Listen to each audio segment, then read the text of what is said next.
Beleza, pessoal, acompanha comigo aqui a leitura desta questão. A questão diz assim: em um computador com Microsoft Windows 11 em sua configuração original, o usuário está com a pasta c:\temp aberta no explorador de arquivos, também em sua configuração original, que contém apenas um arquivo chamado controle.txt, conforme a imagem a seguir.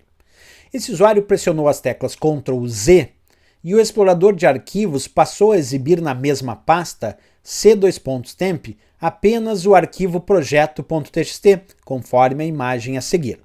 Assinale a alternativa correta. O arquivo projeto.txt havia sido renomeado para controle.txt.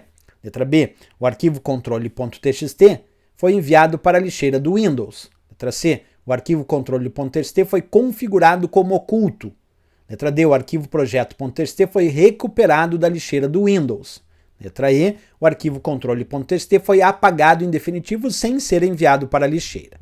Pois bem, pessoal, aqui é muito importante que a gente perceba nessa questão que ele mostra duas imagens. Uma que tem o arquivo chamado controle.txt, com a data de modificação e o horário de modificação e o tamanho, igualzinho a outra situação, que é o arquivo projeto.txt, com a mesma data de modificação, mesmo horário, mesmo tipo e também mesmo tamanho.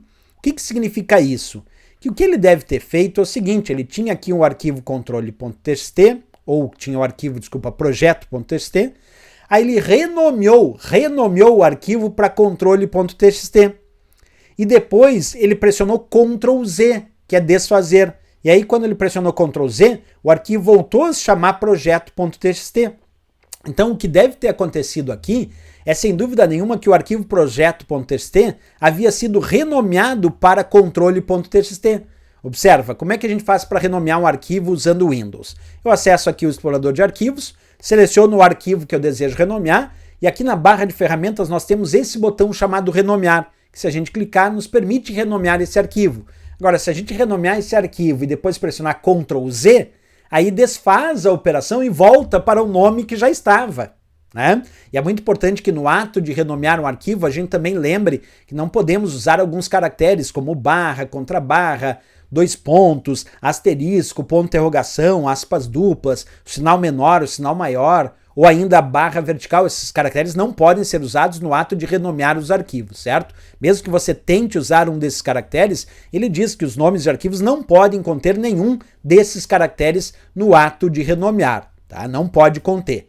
E aí várias formas para renomear eu descrevo aqui. Eu posso clicar com o botão direito do mouse sobre o arquivo para renomear, eu posso aplicar 2 cliques pausados para renomear esse arquivo, posso clicar naquele botão da barra de ferramentas que eu mostrei, ou ainda pressionar F2, que também é uma tecla de função que permite renomear. Então, por exemplo, aqui se eu clicar com o botão direito do mouse nesse arquivo, nós podemos escolher esta opção chamada renomear e renomear esse arquivo. Que foi o que aconteceu nessa questão, pessoal. Ele tinha o arquivo projeto.txt.